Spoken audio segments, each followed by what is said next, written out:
coming up tonight on Gridiron Glory. Two undefeated teams battle for early season supremacy in the MVL. A team rallies behind one of their own on and off the field.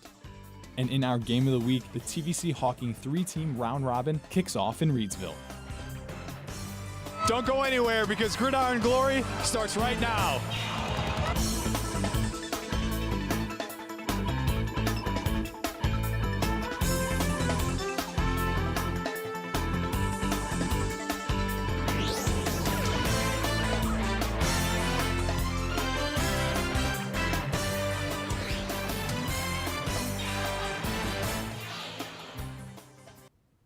Welcome to week 5, another exciting night around the 740, and you already know that we have you covered. It's at this point of the season where teams begin to separate themselves. If you're not prepared, then you'll start preparing for next year pretty early. But if you are, then conference titles and playoff berths are on the horizon. Welcome back to Gridiron Glory. I'm your host, Grayson Wolf. 5 Showtime games tonight, 2 from the TVC, a check-in with the TSL, and a preview of an exciting Saturday night matchup in the SOC. Those are all getting broken down in the next half hour. And I'll take us through a quick rundown of all the digital games hitting our platforms throughout the weekend. But we start our show in the MVL, and the MVL big to be specific. The John Glenn Little Muskies headed to Thornville for a date with the Sheridan Generals, a matchup Sheridan has dominated over the past 10 years. To see if John Glenn could flip the script this year is reporter Tim Hanna. Grayson, you know it's going to be fireworks when these two teams match. That 1-2 punch of the Little Muskies versus that stout Sheridan defense.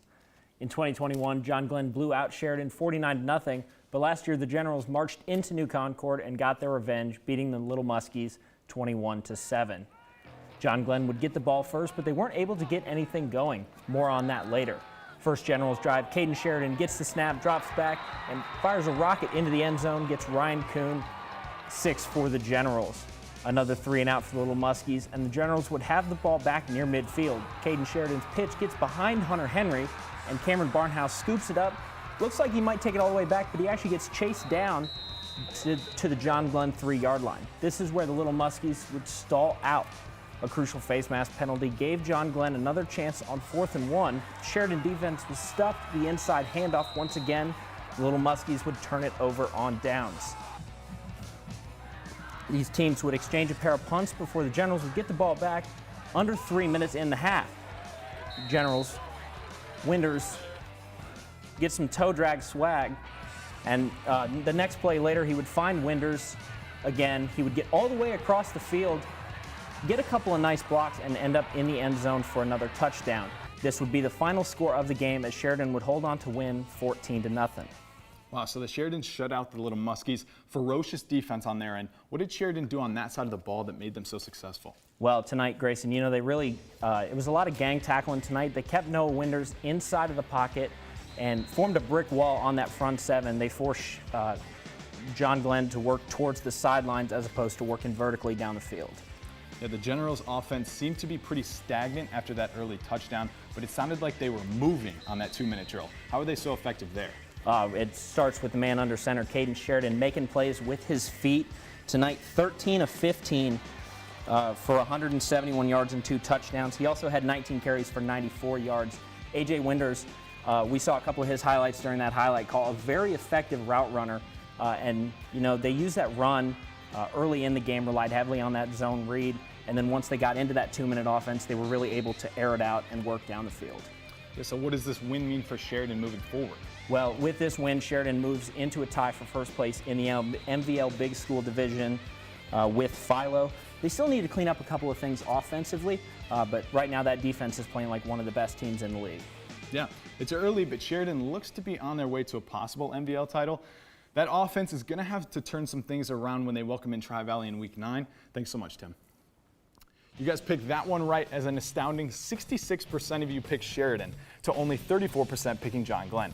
Be sure to check our Instagram story every Thursday evening to pick who you think will win each matchup Friday night that we cover.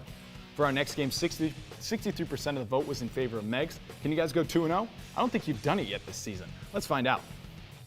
Our next game, it comes from the TVC Ohio. It's a battle of two teams that have yet to collect their first wins. Meigs and River Valley are both coming off tough 54-point losses in their conference openers.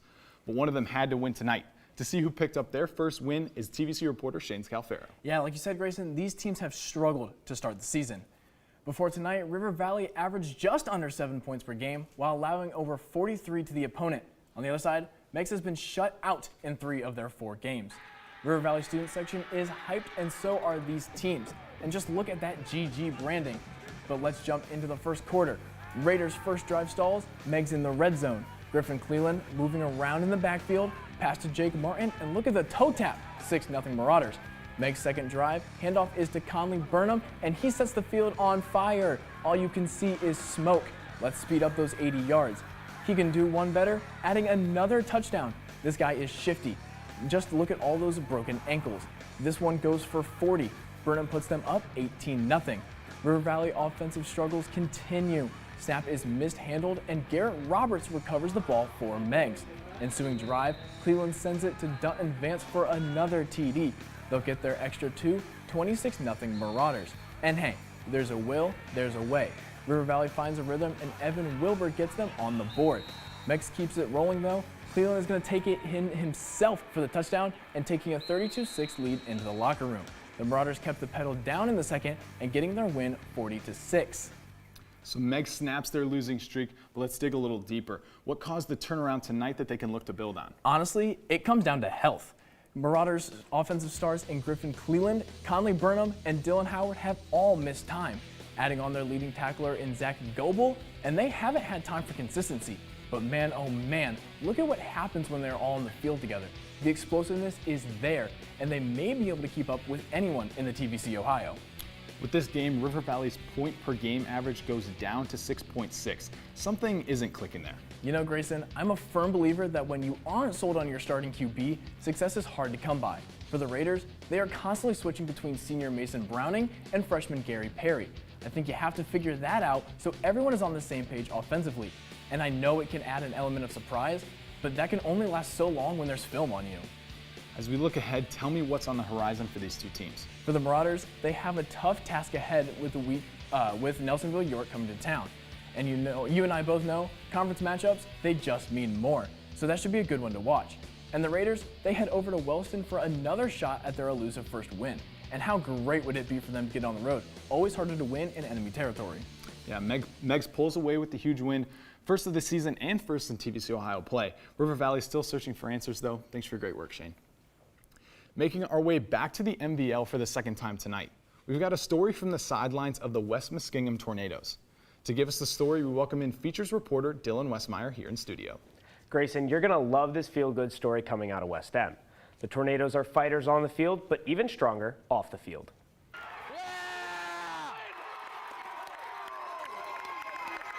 I seen that smile on his face. Jesse Savage had been playing football since he was 5 years old, but he has another love, motocross. Almost every day. I loved riding. Anything with a motor, I'd ride. Jesse played football for West Muskingum High School up until this season. This past June, Jesse was in a Buckeye Series motocross race where he was involved in a tragic accident that led to the amputation of his leg. Jesse no longer trains on the gridiron but is working on walking with his new prosthetic. You can still find him on the sidelines every Friday night supporting the Tornadoes. Oh yeah! Stay down! I like watching them play and seeing them make great plays and stuff. The only thing is, the only thing that gets me is wishing I could be making the great plays, but at the same time, I'm not going to be down about it because, you know, they're my best friend.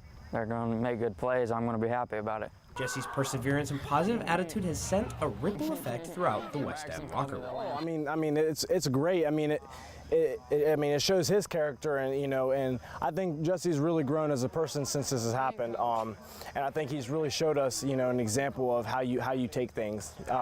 You can either take things, in a negative way, shut down, or you take them like he has.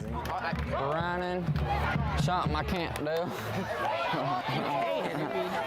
Jesse is excited to stand tall next to his teammates and will be a staple to the Tornado sideline. With Jesse on the sidelines, the Tornadoes are always going to be in a good mood. Yeah, it seems like it. I'd want Jesse in my corner, and Jesse, we're in yours too. Thanks for the great work, Dylan. Digital rundown time. We have 4 games to get through.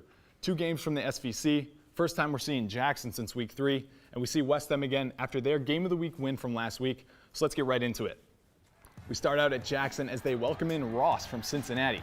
Cade Wolford with a great run here, making guys miss, and he's going to launch himself into the end zone.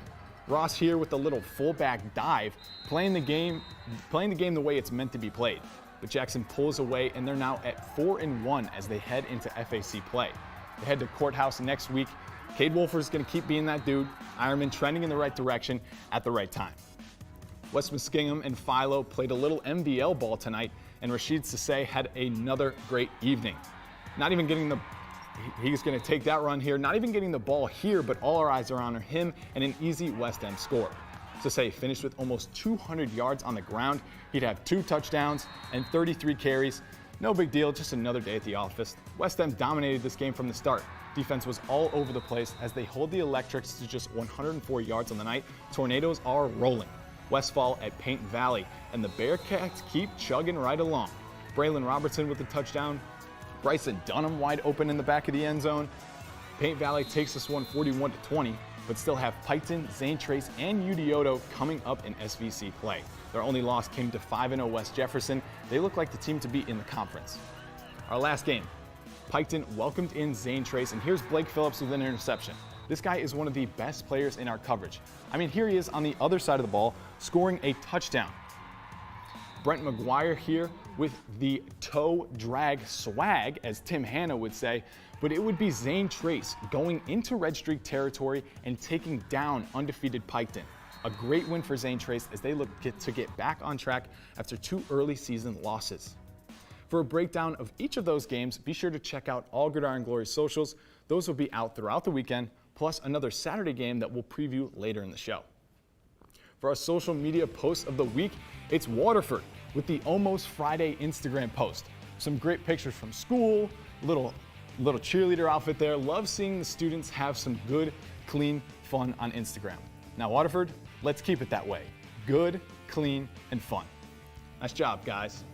Gallia Academy was on the show a week ago and played so well, we had to head back their way this week. They welcomed in Portsmouth tonight for an important OVC bout here early in conference play. To see how tonight's game between the Trojans and Blue Devils shook out is Caleb McCleskey.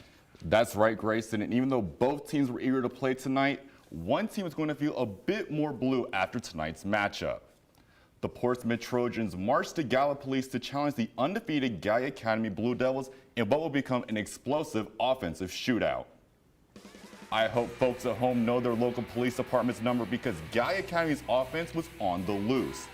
The first contributor to get the Blue Devils offense going was Hudson Shamblin, as he gets this short pass from Bray Rathburn, and with this short block from Kenyon Franklin, he is gone for this 84-yard touchdown to get Gallia Academy on the board.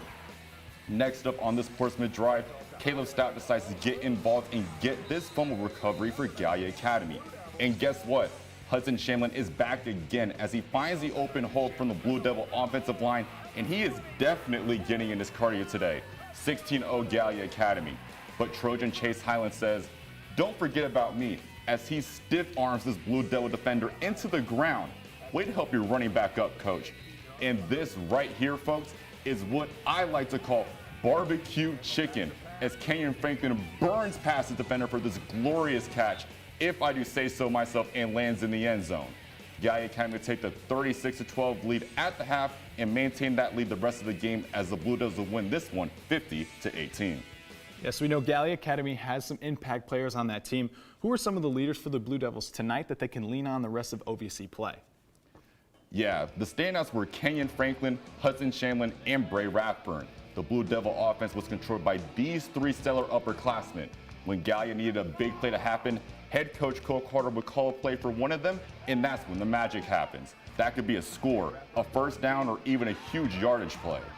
So we know offense scores points, but defense wins games. So switching to the other side of the ball for the Blue Devils, who were some of the defenders that kept the Trojans at bay? 2 names, Grayson: defensive lineman Corey Mock and linebacker Stephen Davis. These 2 monsters were all over the line of scrimmage, making it hard for Portsmouth to build on their run plays with Trojan running back Chase Highland. And when you least expect it, bam, they would be sacking the Portsmouth quarterback Cameron Williams a few plays later. So we're only 2 games in, but how does this game affect the OVC standings moving forward? Well, for Portsmouth, they will end up being knocked out of the top 4 spots in their conference for now, while Gallia Academy continues to rise in the conference standings. Obviously, we are only 5 weeks into the regular season, but for the OVC title, each game matters. There's a lot to take away from this game, but for every team, it's a long way to the top. Yeah, and it looks like Gallia Academy is headed in that direction. Thanks so much, Caleb. You guys know the drill by now. Check out all Gridiron Glory socials from Twitter, Facebook, Instagram, and TikTok. And don't forget about Pregame Huddle. You can find those previews on Twitter and Facebook. And then once you're done with that, head over to woub.org/gridiron for all of our digital content. The Twin State League is a conference we highlighted in Week 1.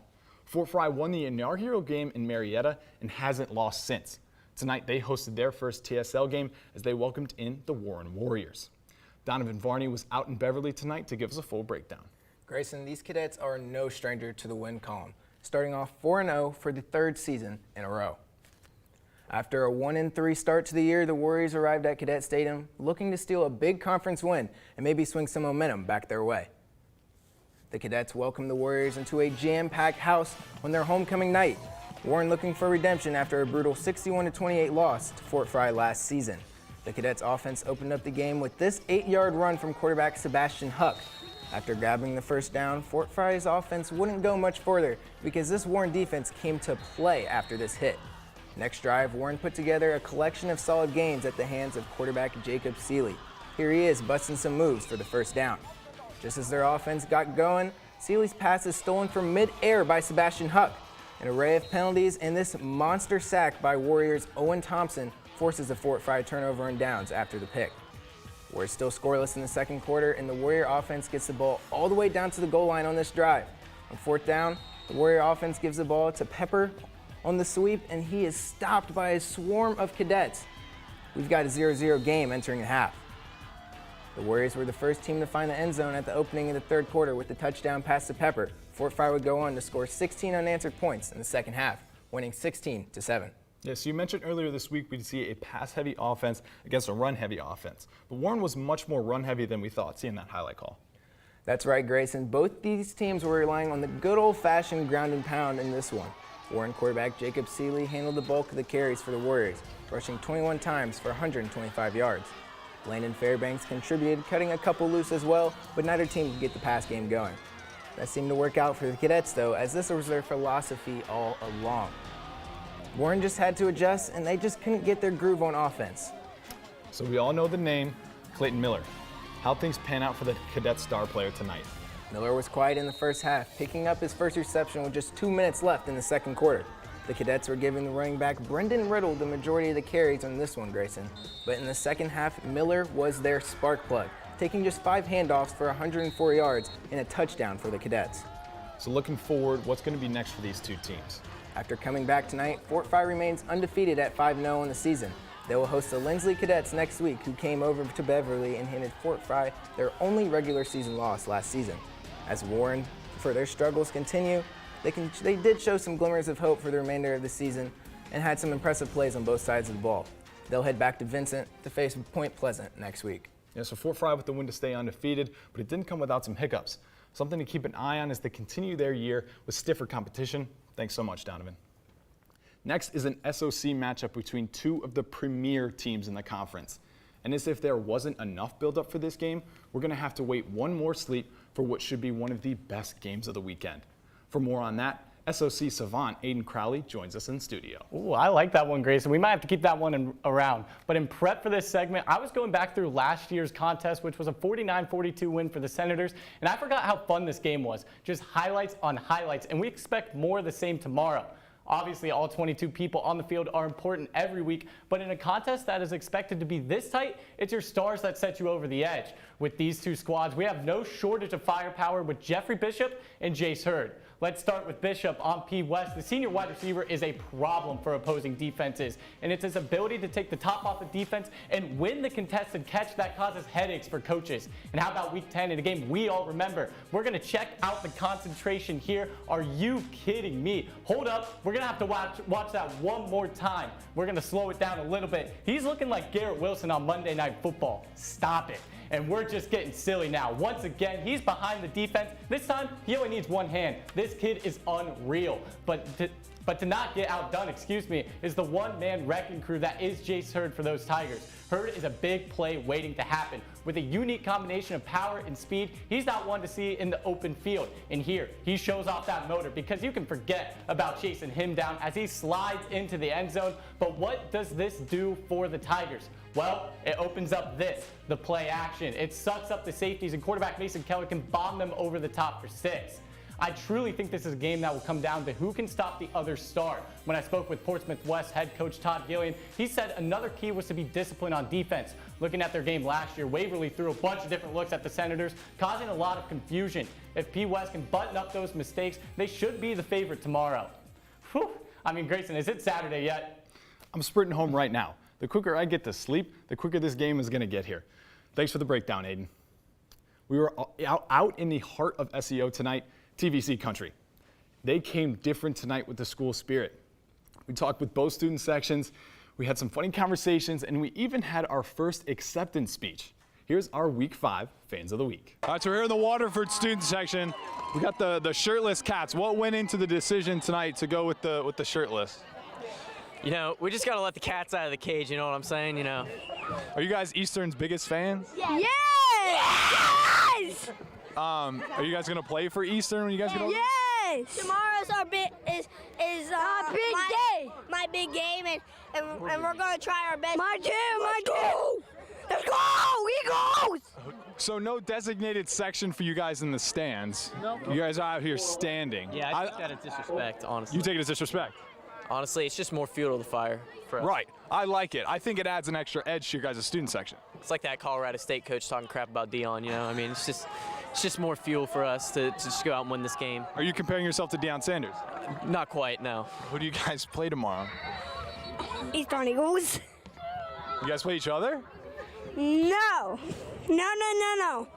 I mean, I've been going through a pretty tough time right now because I hit my head on a metal bar and had to get 13 stitches in my head, and it can hurt sometimes, so. I don't blame you. You probably shouldn't be screaming. Oh, I didn't scream. I just went like. Any concerns with the weather report? You guys are already in the shade. It's supposed to be in the 50s or so. Any worry with the no shirts? I crave uncomfortability, and so does that team out there. That's why we're going to win. Yeah, you know, they say Wildcats are cold-blooded animals, so we'll be all right. These two are quote machines, by the way. They're doing a great job. And I ran to the teachers, like no one was there, so I just, like had to run to them as fast as I could, and boy, oh boy, they wrapped me up good, like. Boy, oh boy. Couldn't even see out of it. Alec and Jack, our first 2 winners of Fan of the Week. Congratulations, you guys. Here's 1. Oh, there you go. And 2. Thanks. Little Gridiron Glory Media Day towels for you guys. Congratulations. Blair, you're the fist bump queen. Can we get another one? Woo! Awesome. You want the towel? Yeah. There you are. Eastern's #1 fan, Blair. Awesome. High five? Fist bump. So it works. I'm just blessed, humbled to receive this opportunity. I just want to thank my mom, my coaches, God. I want to thank God. Wow. An acceptance speech, the first of the year. I like that. Thank you, guys. A great time out in Reedsville. Maybe our best segment yet? I don't know. It was a ton of fun. Make sure at our Games of the Week that you're looking for my black polo because you could possibly be our next Fan of the Week. Now for the main event, Waterford at Eastern. A classic TVC matchup that added some more history a year ago. Waterford won both games, one in the regular season, one in the playoffs, while also taking home the TVC Hawking title in the process. Eastern head coach Jason Jackson and the Eagles are looking for revenge. Did they get it? Welcome TVC reporter Cameron up to find out. Yeah, Grayson, we talked to this Eastern team in the preseason, and even then, they had this one circled on their calendar. And for good reason, as the winner of this one would put themselves in the driver's seat for a TVC Hawking title. As the saying goes, it's always rocking in Reedsville, but when the game of the week comes to town, it's even more special. First quarter, Eastern's driving, and Jason Jackson reaches into his bag of tricks. Riley Barrett takes the handoff, and wait, he's going to air it out down the sideline for Cooper Barnett, who makes the catch over the defender. You just got mossed. Later in the drive, Ethan Edwards on the quarterback keeper. He's got Brandon Oldacre out in front of him, and that's like running behind a freight train. Touchdown, Eagles. Second quarter, and now Riley Barrett shows why he's an all-GG contender. He's going to find the hole and get loose for a huge gain to extend that Eagles drive. Later in that drive, it's Tyler Hill's turn. He's going to go ahead and make his way to the sideline through that hole. He's going to fall just short of the goal line on the second effort, but that would set up a Riley Barrett touchdown to make it 14-0 Eagles. Waterford says not so fast. Eastern forced the punt, and Colton Jones fields it. He's going to find a hole. He makes his way to the sideline and brings it 70 yards to set up deep in Eagle territory. That drive would end in a touchdown to cut the lead 14-6. On the ensuing drive, Hayden Jones he evades the rush. He's going to find Jared Heiss in the back of the end zone. That makes it 14-12. Then right after that, Dylan Taylor goes right up the gut to cross the goal line to make it a 20-14 lead. But Eastern would get the last laugh. Riley Barrett would score the winning touchdown with just 3 minutes remaining to exact revenge on Waterford and come away with a 21-20 victory. So Eastern gets the win and they get over that hump. The running game is a staple of their identity on offense. What did the backfield look like for them tonight? Yeah, Grayson, Riley Barrett is no doubt the truth. But this season, the Eagles' backfield has turned into a two-headed monster. After a 300-yard, 4-touchdown performance last week, Tyler picked up right where he left off. He had 88 yards through 3 quarters to complement the efforts of Riley Barrett. Barrett had a good day in his own right. He rushed for 102 yards in that same time and scored 2 touchdowns. Waterford made a bit of a comeback. Looked like he was on the back of some good field position too. Yeah, Grayson, Waterford's comeback was largely due to their pristine field position. You saw that big return by Colton Jones in the highlight call, but that wasn't the first time the Wildcats would have a short field to work with. On 2 of their 3 scoring drives, they began inside the Eastern 30-yard line. That's a recipe for success when you've got Dylan Taylor in your backfield to finish off those drives. You mentioned that the winner of this one would put themselves in the driver's seat for that Hawking title. What does the road ahead look like for both of these teams? Yeah, well, barring a crazy upset, the TVC Hawking race essentially boils down to a 3-team round robin between Eastern, Trimble, and Waterford. With a win tonight, the Eagles get to control their own destiny for the remainder of the year. Eastern gets the huge win. They're now in the driver's seat, like you said, for that Hawking title. Man, I'm so excited for that game in Week 8 with Trimble. Thanks for your great work, Cam. Top plays of the week. A good week last week, but I think we can improve. We can get better plays. Let's see what you guys cooked up tonight for our top 5 plays. Let it roll. We start with number 5, and it's actually going to be 2 plays. Caden Sheridan to AJ Winders on the sideline, and he reels it in. How about another one? This isn't a replay, but we're going to do it again. And should I say it? Why not say it? Toe, drag, swag. Okay, I'm done. Last one. Number 4 is a halfback pass. Riley Barrett, great Mario Kart player, by the way, and a great arm, but a better catch by Gavin Murphy. Get up, young man. That's on his head. Let him know. To number 3, and we saw this one in the digital rundown. Brent McGuire is going to go right over his shoulder and toe tap again. He's going to show off a little bit. We have a lot of plays through the air tonight. Shout out Gavin Carrick, by the way. A little celebration. Whee! Number 2, another pass, but after a few tips, it's Willie Wheaton who's going to come down with the interception and gets the face mask pulled. He's asking for it. Where's the flag, ref? And at number 1, it is barbecue chicken. Caleb McCleskey with a great call earlier. I'm just going to steal it from him. Kenyon Franklin, top play of the night. Congratulations, my friend. So all passing plays tonight. Seems like the pass game is coming around for a lot of these teams. Some great catches, toe taps, a great interception, and an absolute moss for ATD. Great week, folks. So that's our show. Welcome to the second half of the regular season. Don't forget to check out all the content coming out for our digital games, video recaps, written recaps, photos, and more. Now, I'm not giving our game of the week away this week. You're going to have to wait till next week. Same time, same place. Because remember, there's nothing better than Friday nights and Gridiron Glory. Additional support from Donato's Pizza, featuring pizza, subs, salads, and catering from their Athens location at 688 East State Street. Information at donatospizza.com or 740-592-5049. Support comes from Dean Heating and Cooling. Stay warm.